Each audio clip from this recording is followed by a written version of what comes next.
Hello YouTube, welcome back to the garage and another video on the 2.4 diesel rebuild. Of course, if you watched the last video, you'll know the engine is now complete and it's actually ready to go back into the engine bay. So that's exactly what we're going to do today. So we're going to get the engine crane out and we're going to hoist this up and see if we can get it into the bay.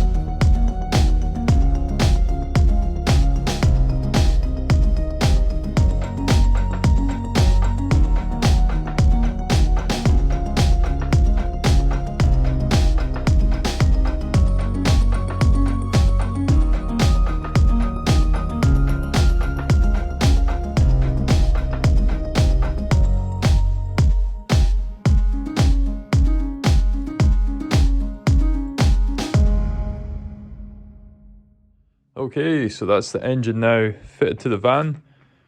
Not quite as smooth as I'd hoped. I had to, you can just see it there, I had to pop out this passenger side drive shaft just to give a bit of space to move the engine back.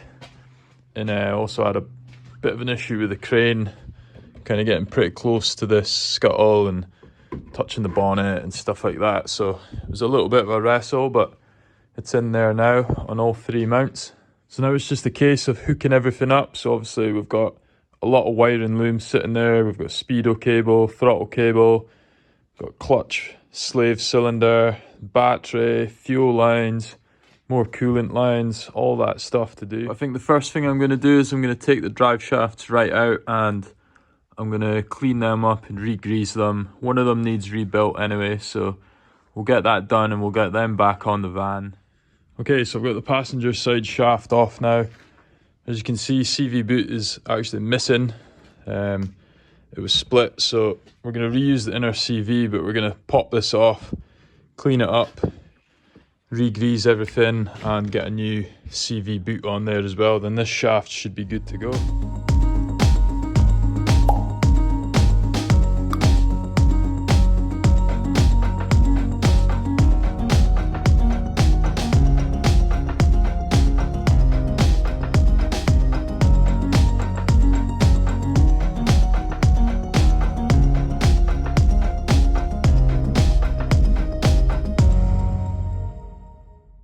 Okay, that's the inner CV now, stripped back, cleaned back, re-greased. New boot is on, new clamp is on and clamped up tight. I've already sort of unbolted this shock and that gives me enough wiggle room just to put the shaft through in between the drop link and the shock there. Okay, so drive shafts are on at both sides now, just need to nip up each of those bolts. But other than that, I've turned my attention to the fuel pump, which you can see is slightly disassembled, and that is because I'm just doing the gasket for the lid here, and also I've changed this O-ring on the main spindle. I've also refitted the fuel filter and the lines that will go to the pump.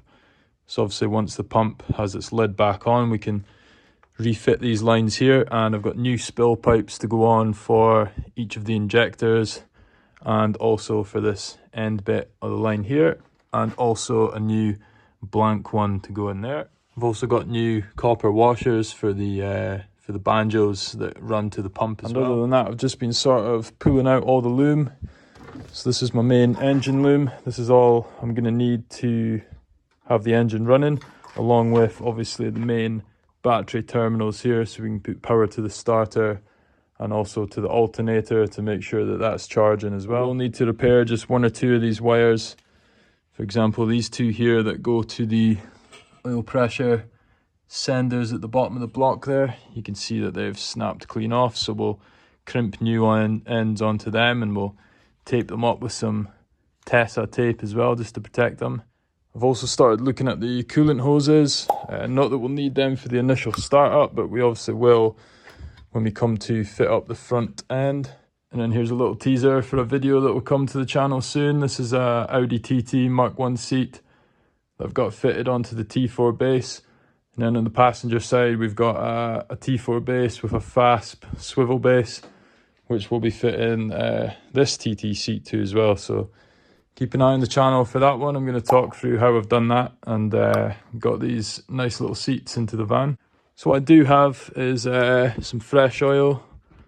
So I've got good oil there. These are the old belts from the alternator. We've got a new air filter as well to go in once I fit all that stuff. And on the engine itself, I don't know if you can see, but I threw on a new oil filter before I hoisted it in because the access is not great from up here. So that's been filled with oil, that's primed, ready to go. And the other thing I've got is, this is the original downpipe that was on it. This heat shield is rattling a bit, so I'll cut that heat shield off and I'll probably just wrap the downpipe in heat wrap. It's actually an okay nick, and then that curves round. So I'm probably going to chop it somewhere here and fit a big silencer, and then I'll modify it so that it's a side exit, so that as it comes down and around here, it will have a silencer, and depending how loud that is, maybe a second silencer, and then it will just poke out the side here just in front of the rear wheels. Because from what I've heard on these 2.4 non-turbos, when you run a side exit, they can be pretty damn loud, so we don't want it to be too loud. And then finally we've got these three cables that are coming through the bulkhead. So we've got the throttle cable that's just going to pop onto the front of the pump there, and I think this is the cold start enrichment or something. It runs to sort of the bottom back side of the pump.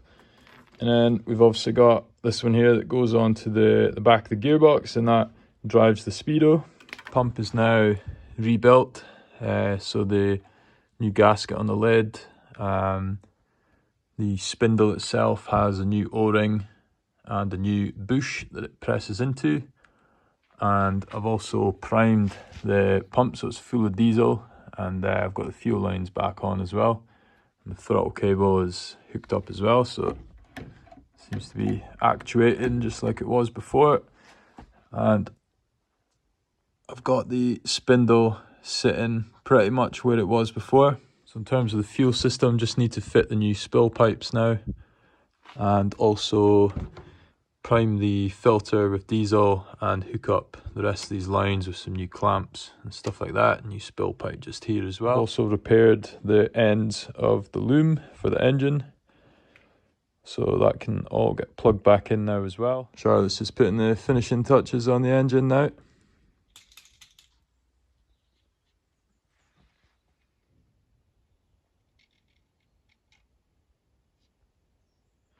Also need to hook up the battery wiring, so that's fairly simple. The earth one here has 2 points, so it earths to, sorry, 3 points, so it earths to this stud. So I'll need to clean the paint off of that. It earths to that stud there on the gearbox mount, and then also to, where is it? This stud just here on the gearbox. As for the positive lead, that's pretty simple. It just goes onto the starter like that. And then if I want the alternator to kick in as well, I'll need to run the loom that runs from the starter and it comes along to the alternator as well.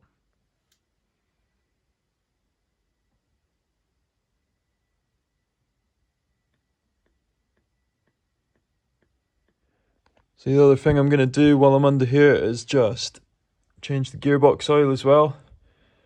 So underneath the van, this is the fill plug. And then you can just see here, this is the drain. So before I crack this one loose, I will crack this one loose just to make sure that I can actually get this one loose, because if I can't get this one off, then I'm not going to be able to fill it quite so easily. So crack this loose, crack that one loose, drain the oil, nip this one back up, and then I think it's 2.5 litres of 75/90. And then that'll be the gearbox oil changed and done as well.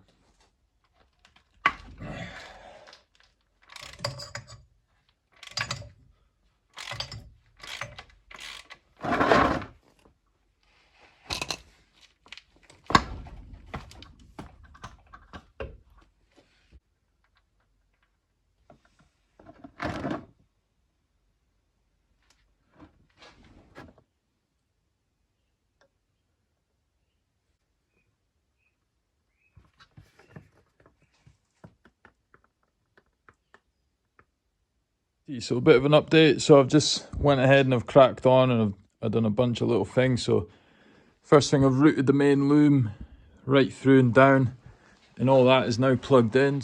Now I've also hooked up the throttle cable. I've also put in the cold start. You can just see that there. And I've not yet hooked up the speedo. We don't need that just yet. All these sort of coolant lines and stuff, none of that's done.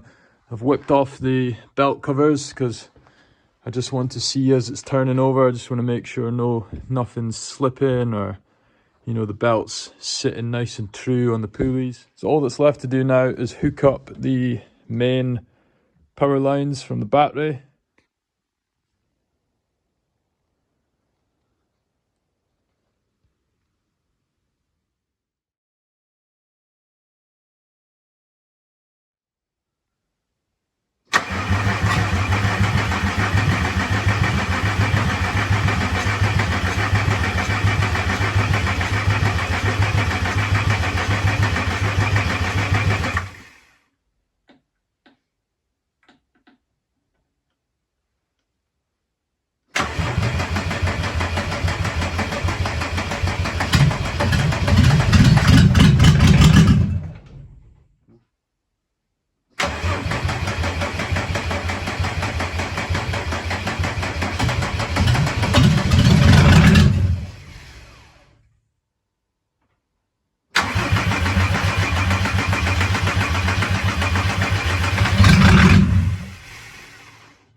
So I've had a little bit of a thought overnight. So back in my timing video, I mentioned that for every 2 turns of the flywheel, that's 1 turn of the camshaft, which is absolutely correct. But when I initially set the engine to TDC at the flywheel, everything looked fine. I then took off this pulley here so I could put in my timing locking plate on the cam. But it turns out at that point the cam was 180 out. So, and bear in mind at this point, both this belt, the fuel pump belt, and this pulley were off. I spun the engine over another 180 degrees, so now the camshaft was at TDC perfect, the flywheel was at TDC, and great, I thought everything's at TDC, so I started marking up my pulleys and all that stuff. But what I failed to realise at that point is that my pump was now 180 degrees out, because I hadn't turned it with the cam when I noticed that the cam lobe was 180 degrees out. So yeah, we've got TDC, TDC, and if you look at my cam here, we've got TDC with the mark that I made there. So I'm now feeling a bit more confident that this might actually start and run now, because before, as you've seen in the videos, it was starting, it was spluttering for a second, and then it was cutting out instantly, which would suggest that the pump timing was out. So yeah, I'm just going to double check I've torqued that bolt up correctly, and then we're going to give this a go, so fingers crossed.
So as you can see, van's now up and running. So it was in fact just the pump timing that was 180 degrees out, so as soon as that's set, she fires right up. What I do know is that the seal that sort of sits behind the shaft of the pump here is going to need changed. It seems to be quite wet in behind the pulley here, and you can actually see underneath just this bit in here, it's leaking diesel there as well, which is why I've got the little cup here to catch it. So you can see there's quite a decent leak there after a few startups. So now obviously that diesel leak is also going to be letting air spill into these pipes here as well, which I think is why it's not sort of turning right on the button. It's taking a little bit of turning over just to pull the fuel in before it fires up. Aside from that though, it seems to be a nice, good, healthy engine. Alternator seems to be charging fine. Obviously I've got no coolant pipes or anything in just yet, so I've only been running it for sort of maximum a minute or so just to sort of hear it tick over and rev it up a little bit. Now that we know it runs, we can start to look at things like the exhaust, getting the clutch all plumbed up, obviously getting all the coolant lines in with the radiator and stuff, and then we should be able to run it right up to temperature, check that the fans and all that stuff are kicking in. And so yeah, overall very happy. Looks like it's going to be a good little engine. I am going to end this video here. Thank you very much for watching, and we'll catch you in the next one. Cheers, take care.